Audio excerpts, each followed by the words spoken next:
morning, Board of Supervisors. I didn't realize I would be speaking today until this morning. I would dress more appropriately, so I apologize in advance for that.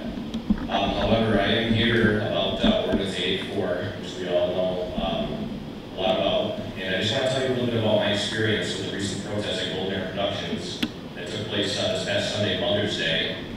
And before we went to Golden Air Productions, we went to Panda Express, which is a nearby eatery. And we were there waiting for another couple of people to show up to meet us, and we would all go together. And interestingly, 2 police vehicles pulled up, and 4 uniformed officers, and a person dressed in black civilian clothing came into the Panda Express.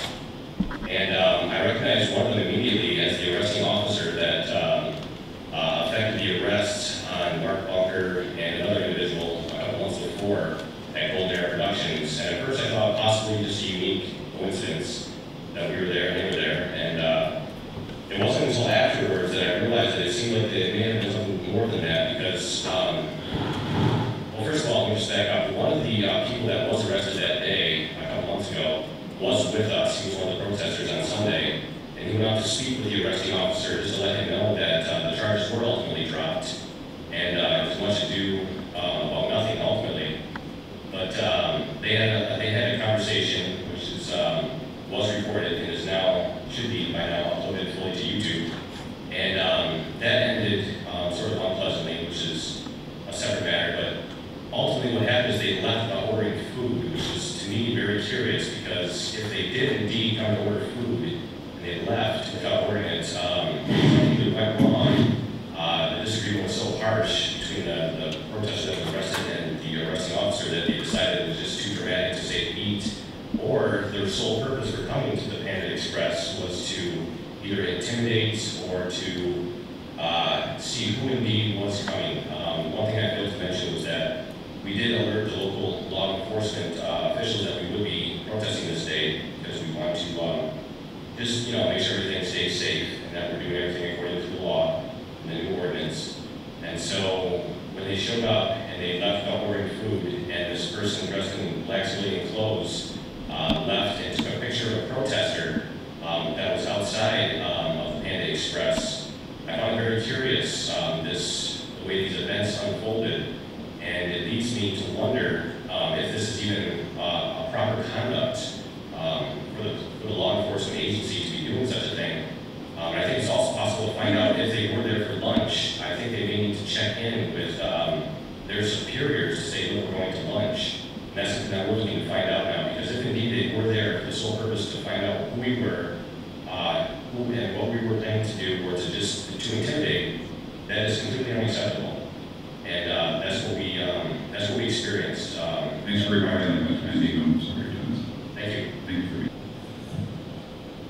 Good morning, supervisors. I'm amazed at how quickly every day our rights are being taken away from us. Our rights to freedom of speech. I'm overwhelmed. And I'm glad to see that you participate in that too. But once again, I'm here on the round running ordinance 884 that when Supervisor Stone couldn't get a gas rig, he pounded off on the Sheriff's Department. And once again, I am not affiliated with either group, the special interest group or the protesters. I just want to, again, bring up the fact about the alleged anonymous pamphlet. You see, I didn't even give away my original copy. And again, Supervisor Stone, I am more than willing to drive you down to the desert, because I'm not a paid volunteer, and my car insurance will not be a liability to the county either. To get the anonymous pamphlet, you need to enter this into the records, because this is what you brought the ordinance forward with. And also, in 2005, you said, I'm willing to spend a few days in jail if that's what it takes to send a message to the state that you're not doing your job. Stone said, I don't want any more Samantha run-ins in the county of Riverside. Now fast forward it to 2009, it's a whole totally different ballgame. Now we've got an ordinance 88 ramrodded through, ordinance 884, that says we can't target picket.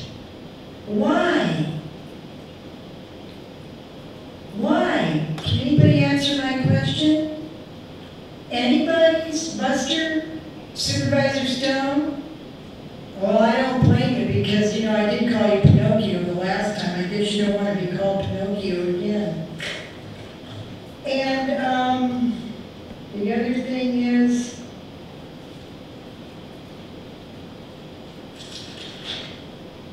I guess just Google, quote unquote, Jeff Stone silly ass allegations, because he keeps saying we're making allegations, but we're not. We have told the truth, we have dealt in the truth, we have presented our facts, we've entered them into the records. More than I can say you've done. And I really think that you need to repeal this ordinance. It's not necessary because these folks are not even protesting a residence, they're protesting a business. And this is a residential targeted picket. Can you show me any documentation that justifies this ordinance in the county of Riverside? Any residential targeted picket that has brought this ordinance forward? You can't, because there isn't anything that's been violent in the past. Okay? Thank you for your time. I know it's a shame that we come here to redress our government and we get no answers. Your time is up. This is the time for you to speak. Your time is up. Well, that's what I'm trying to do. I'm trying to get my answers. Thank you. I'm not with the protesters. I'm not with the special interest group either.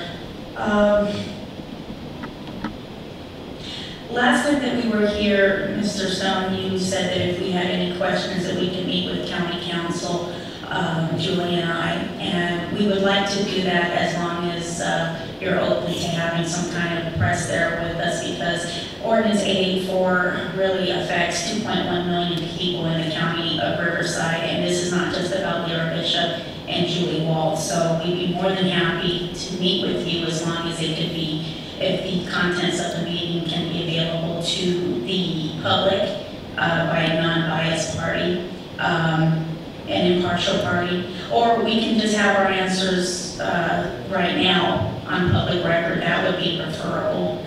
Also, last week there was a lady who addressed the board about a missing video from March 17th. And it was really curious because I had spoken to Lise upstairs, I think on the 5th floor, about a missing video online of March 24th. And curiously, I spoke to her on April the 1st. It was brought back up, and now it's gone again. Now, I don't know what's going on. I don't know if it's just something that nobody has any control of, or if somebody doesn't like what's in the contents of that meeting, but the meeting exists, and I have a copy of it right here. So if you're trying to not have something made public or made available, well, you know what, it's available and it's online as well. And if the meeting isn't put back up, it's the morning session from March 24th, I will go to the proper agency and make sure that you're all held accountable, because including Pamela Walls County Council, because now you're aware of it. You have not been honest for the past 17 years, Mr. Stone. We know that because from present behavior and present actions. You talked about a mythical Mormon bishop who doesn't exist. You talked about how the mythical Mormon bishop's children were afraid to go out of their residence to play. How can he have any children when he doesn't even exist? What you're doing is you're acting just like John Edwards when he was caught by the National Enquirer and ran into a bathroom. You know, if you did that here, at least you'd have the appropriate toilet paper. It's really disheartening to know, just like Ms. Wald said, that we continue to come here and we get blank stares from everybody up on this panel. If you were just honest and answer the question that we have the right to know where you got the alleged anonymous pamphlet, you know, we would probably go away. You wouldn't have to feel so uncomfortable every time we stand up here. Your body language speaks volumes.